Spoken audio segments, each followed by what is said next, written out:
Segundo, indulgência para com as imperfeições alheias. Normalmente nós somos o quê? Rigorosíssimos para com as imperfeições dos outros e indulgentes para com as nossas próprias imperfeições. Alguém faz alguma coisa e falou, você viu? Ele já fez aquilo. Olha a intenção dele. Ele não podia fazer isso em hipótese alguma. Não é assim que a gente fala? Agora, a gente faz alguma coisa, alguém nos cobra e fala, que isso? Você está achando que eu tive essa intenção? Ah, eu não. Eu não sou assim. Você sabe muito bem disso. Né? Então nós somos extremamente indulgentes para com as nossas próprias imperfeições, duríssimos para com as imperfeições dos outros. É a questão do cisco e da trave que Jesus tão bem nos lembrou naquela parábola. Né? E, finalmente, a questão do perdão das ofensas, que hoje, sim, nós vamos procurar, então, abrir um pouco esta questão e avaliar como é que nós nos posicionamos em relação ao exercício do perdão. E, se nós decidirmos utilizá-lo, o que isto vai produzir de caráter prático na nossa vida de todo dia?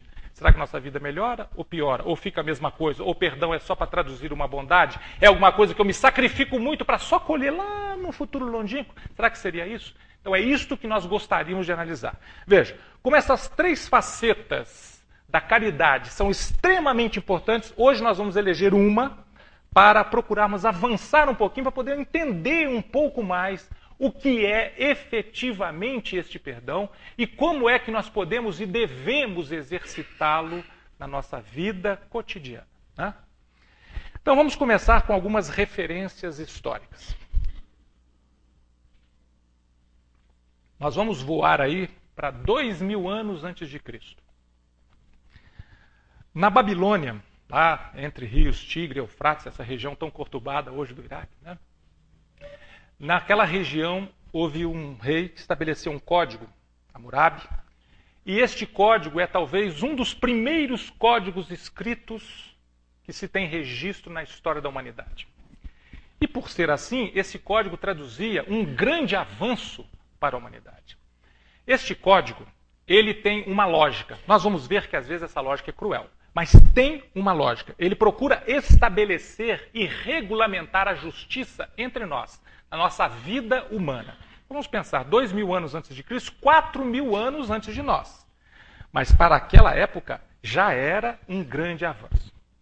Tem dois preceitos que eu sempre memorizo, porque eu costumo contar isso para meus alunos aqui na engenharia, porque quando eu dou aula de resistência dos materiais, que trata da responsabilidade que o engenheiro tem diante da condição segura de uma construção, eu lembro a eles esses dois preceitos que estão lá no Código de Hammurabi. O primeiro deles diz o seguinte: se um construtor constrói a casa cai e morre o proprietário da casa, a viúva pode demandar em juízo e exigir a morte do construtor. Duríssimo, né? Se a moda pega, vai ter muito construtor aí preocupado na atualidade, né? Mas isso há 4000 anos atrás. Já não é mais assim, nós sabemos, né? Os nossos códigos estão evoluindo e precisa ser assim, porque eles precisam ir se aproximando do código divino. E estamos fazendo isso, lentamente, mas estamos. Né? Veja, é cruel, mas tem uma certa lógica. Né? Aí nós vamos no preceito seguinte, observe. O construtor constrói a casa cai e morre o filho do proprietário. A família pode ir em juízo demandar a vida do filho do construtor, exigir a morte do filho do construtor. Veja, esta não tem lógica nenhuma, porque que responsabilidade teria o filho do construtor no desmazelo que porventura ele tenha tido no momento de construir? Né? Então nós observamos o quê? É o toma lá da cá, é pena de talião, é uma visão cega de preceitos básicos de, entre aspas, justiça. Uma justiça ainda cambeta, claudicante, mas alguma coisa que procurava regulamentar as relações entre nós. Sem leis, nós não conseguimos nos organizar. Um dia nós nos organizaremos segundo a lei do Pai Celestial. Né? Jesus diz, meu reino ainda não é deste mundo. O dia que for, qual que será a nossa lei? A nossa lei é a lei de caridade, de fraternidade. Tá certo? Como disse o Dalai Lama recentemente aqui, né? A minha religião é fazer o bem, é ser bom, é ter compaixão. Né? Então, um dia nós conseguiremos regulamentar as nossas vidas por essas leis. Estamos no aprendizado. Enquanto isso, precisamos das nossas leis humanas, que, embora ainda imperfeitas, são absolutamente necessárias para organizar a nossa convivência social, né, e política. Bom, aí nós avançamos um pouquinho mais. Vamos para alguma coisa em torno de 400 anos antes de Cristo. Vamos ver que ideias do Cristo já estavam sendo divulgadas, né, sendo espalhadas pela humanidade. Jesus, antes de vir, mandou uma série de precursores da sua mensagem. Dois deles, dois grandes filósofos, viveram na Grécia, né, mais ou menos nessa época, 400 anos antes de Cristo, foram Sócrates e Platão, né? Sócrates dizem que não escreveu nada. Quem divulgou a obra de Sócrates foi Platão, que foi o seu melhor discípulo, que por si mesmo também era grande filósofo e avançou em algumas ideias suas próprias.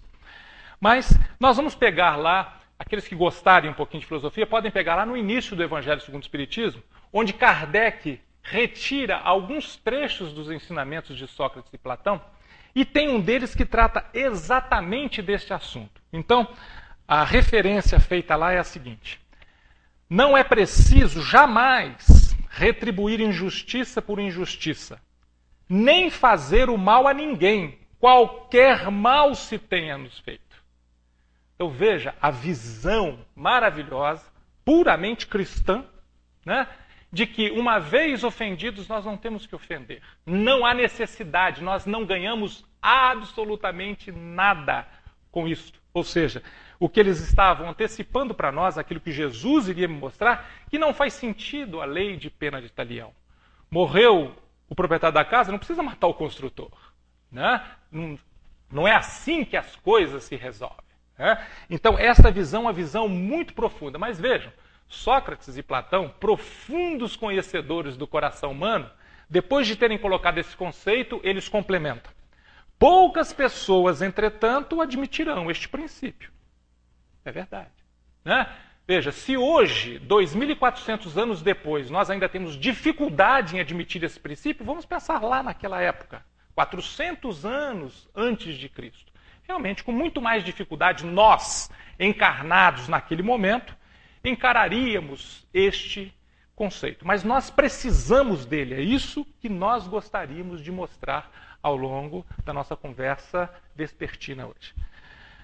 Bom, vamos agora voltar ou focalizar o momento mais importante da história da humanidade, que é a passagem do Cristo nos seus 30 e poucos anos aqui, enquanto encarnado, né? Quando Jesus vem e simplesmente abala as estruturas morais do mundo. Por quê? Enquanto era razoável a gente pensar em recebi, eu simplesmente vou lá e bato também, ou seja, era razoável ter inimigos e ser cruel em relação aos inimigos, Jesus vem e diz, não se pode amar apenas aos amigos, é necessário amar também aos inimigos. Uma vez que alguém faz uma falta em relação a mim, o que eu faço? Eu preciso perdoar a esta falta. E eu não perdoo apenas uma vez, ele responde a Pedro, mas 70 vezes 7 vezes. Né? Então notem que Jesus modifica completamente. Naquele tempo, se pensava num Deus dos exércitos, num Deus particular de cada povo. Jesus vem e diz que Deus é Pai de todos. E chama a Deus de Pai, com uma expressão extremamente íntima, que é Abba, que significa alguma coisa quase como se fosse um papai da nossa convivência familiar. E os doutores da lei se estremeceram. Como esse Galileu pode chamar a Deus soberano, Deus dos exércitos, de papai? Né? Então essa situação realmente abalou as estruturas. E era necessário que fosse assim, porque nós precisávamos, aliás, ainda precisamos, desse chacoalhão para que nós possamos reavaliar a maneira como estamos sentindo, pensando, desejando, agindo. O que é que nós estamos fazendo conosco mesmos, né? Porque quando nós queremos algo de bom, nós achamos que somos merecedores de tudo que é bom, mas não construímos em nós condições para que essa bondade chegue, né? A felicidade é uma construção nossa, de todo dia, né? E precisamos estar atentos, e o Evangelho tem um roteiro perfeito para que a gente possa diminuir a distância que existe entre nós e a felicidade que nós tanto almejamos.